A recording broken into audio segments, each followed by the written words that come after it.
Hello, and welcome to the HR Advice Podcast, where we will discuss different aspects of the world of business by analyzing and reviewing articles that can help enhance our writing abilities as students.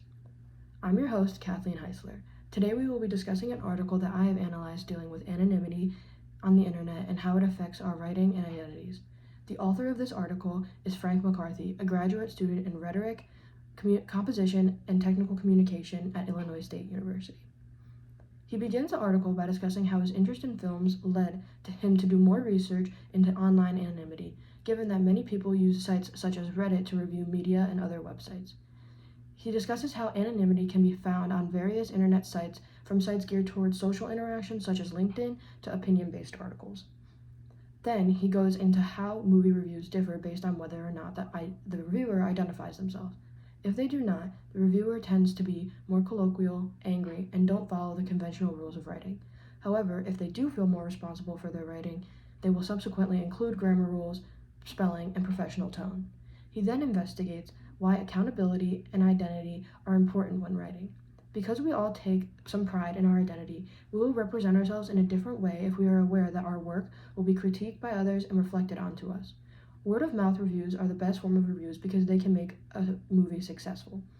This, in large part, is due to the simple fact that we are hearing the review from someone that we can identify with, or, as the author puts it, becomes consubstantial with. Connecting with the identity of the writer will allow the reader to give the author a lot more credibility. After analyzing this article, I have some advice for students about how we can use this information to enhance our writing skills. When we investigate the article regarding chat concepts, the article most clearly connects to representation and reception. For representation, those who write anonymously online do not care to put the time in to organize their research before creating a text. Regarding reception, those who write anonymously on the internet do not think about how others will take in their writing.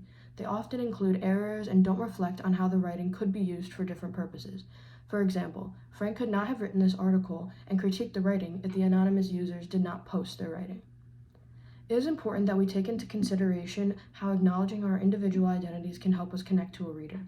If the reader views something as erroneous and sloppy, they will not take the writing as seriously. Furthermore, we should take some pride into our work and know that it is our responsibility to produce something that others connect with. For example, why would they include an about the author in a novel?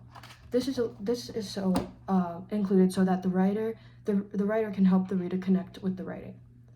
For my future career, I hope that I will be able to incorporate what I have read in Frank's article to create connections with coworkers and employers who will be taking in my material.